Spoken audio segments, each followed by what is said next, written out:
Assalamualaikum warahmatullahi wabarakatuh. Apa kabar kalian? Semoga kalian baik-baik saja dan tetap diberikan kesehatan oleh Allah Subhanahu wa taala. Bantu channel kami dengan cara subscribe dan tekan tombol lonceng kalian. Terima kasih. Semoga kisah ini bermanfaat.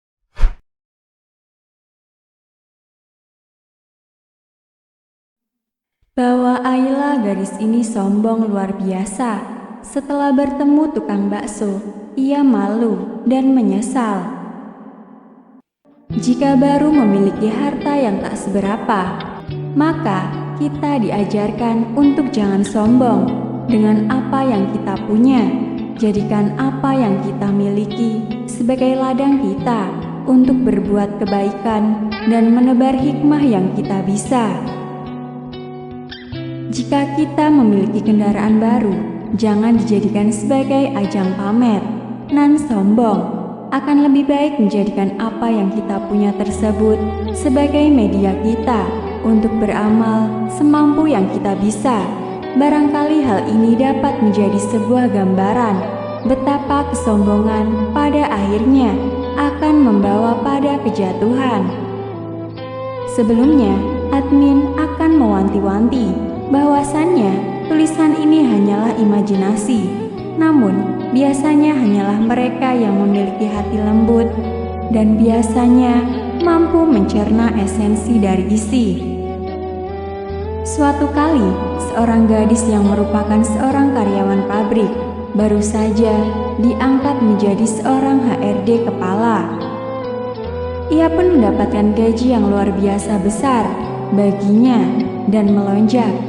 Dari yang awalnya ia hanya menjadi staf personalia dengan gaji 5 juta saja. Saat diangkat menjadi kepala HRD, ia pun mendapatkan gaji atau take home pay sebesar 8,5 juta rupiah. Sebuah angka yang fantastis dalam hidupnya karena ia merasa bahwa ia harus memiliki mobil. Karena statusnya ia merasa telah meningkat, maka ia pun berpikir untuk membeli mobil. Akan tetapi DP yang tinggi sekitar 15-30 juta itu memberatkannya.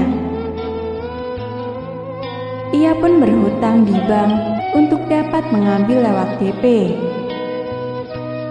Kesalahan pertama adalah ia tidak langsung meminjam uang dalam jumlah cukup seharga mobil agar ia dapat menyicil hutang berbunga satu sumber saja. Akhirnya, setelah membeli, ia harus mencicil 2 sumber, yaitu bank dan leasing mobil yang ia ambil. Hari-hari ia lalui dengan begitu bangganya menggunakan mobil yang baru ia beli. Walaupun kesehariannya ia harus mengeluarkan kocek lebih seperti bensin, perawatan mobil, hingga aksesoris yang ia tambah tanpa melihat uang bulanannya cukup atau tidak.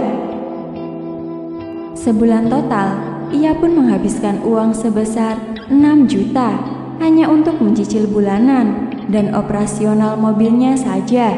Artinya, ia hanya memiliki uang sebesar 2,5 juta dan itu pun belum termasuk uang bulanan kesehariannya. Namun, kondisi mepet itu pun tak membuatnya sadar. Bahkan dengan memiliki mobil tersebut, kesombongan dan tindakan semena-mena pada bawahan pun ia lakukan. Hingga ia pun mendapatkan sebuah teguran yang baik dari seorang tukang bakso. Saat ia makan bakso di warung kecil, ia pun berbincang dengan sang abang bakso. "Bang, kagak bosen apa jualan? Mending kerja di perusahaan dengan gaji yang besar," sang gadis mengatakan. Sang abang bakso pun menjawab, "Begini saja saya sudah bersyukur, Mbak. Bisa mendapatkan penghasilan yang walaupun kecil, tapi berkah dan saya cukup." Lantas sang gadis pun mengatakan, "Lah cukup apa? Abang aja kesini motornya butut. Coba noh, lihat saya ada punya mobil."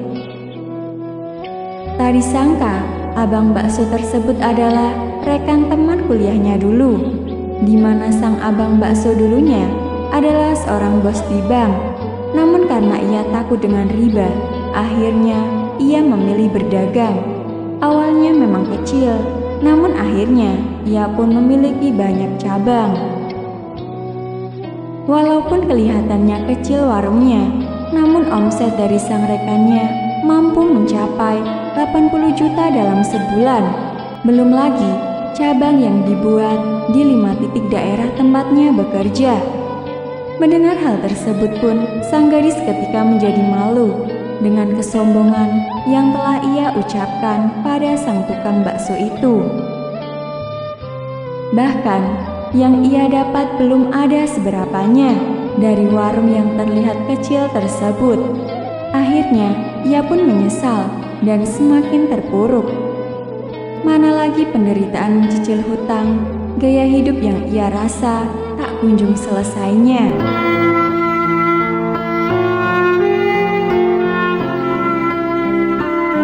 Assalamualaikum warahmatullahi wabarakatuh. Apa kabar kalian? Semoga kalian baik-baik saja dan tetap diberikan kesehatan oleh Allah Subhanahu wa taala. Bantu channel kami dengan cara subscribe dan tekan tombol lonceng kalian. Terima kasih. Semoga kisah ini bermanfaat.